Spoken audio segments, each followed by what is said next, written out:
Indian origin banker Preeti Sinha was appointed as executive secretary of this fund. So we need to understand this fund. This fund is for the poor's development of the poor, and it ensures last mile delivery of various projects of this fund.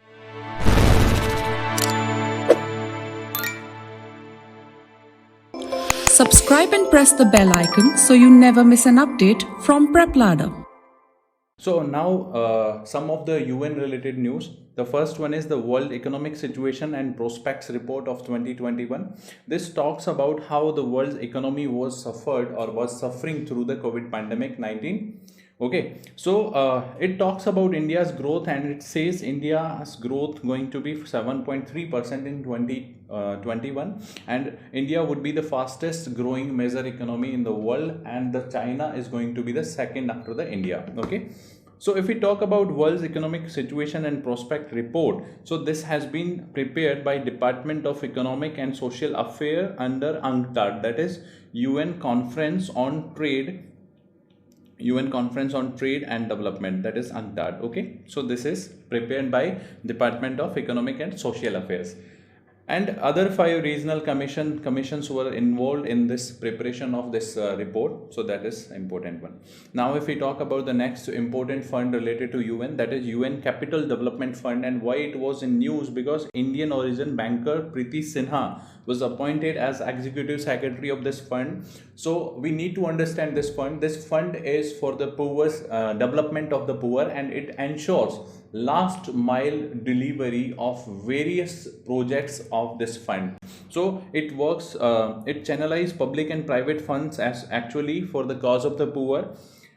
Especially 47 least developed countries are the main target under this fund. So this ensures last mile financial models to support high household localities, and especially for the poor's development. Okay, so this came into the picture in 1966. Its headquarters is in United States, that is in New York. The 2-pillar approach is there under this fund. The first one is the financial inclusion, means to bring all the people into the net of finance related activities. Okay, that is financial inclusion. And the localized investment or the localized development is the key area of this fund. Okay, now the next important news is related to IMF. So IMF was in news. So here you can see some of the important reports of IMF, that is World Economic Outlook report, and it said India's growth is to be 9.5% for a year of 2021 and 22.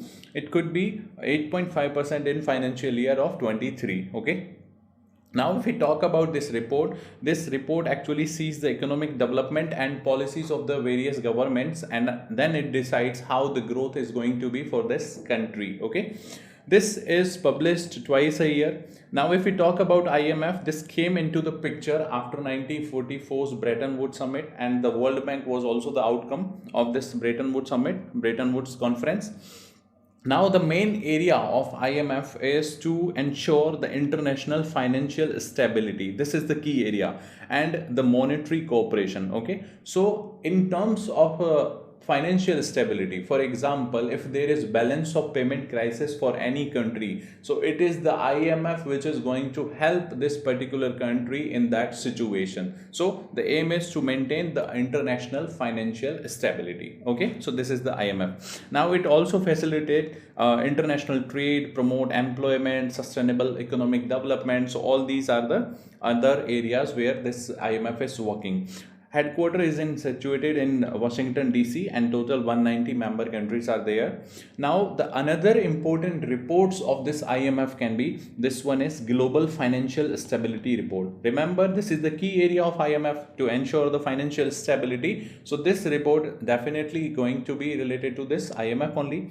Now there are certain other monitors which are periodically developed by this IMF. You can see here the public finance development related to any country comes under its fiscal monitor.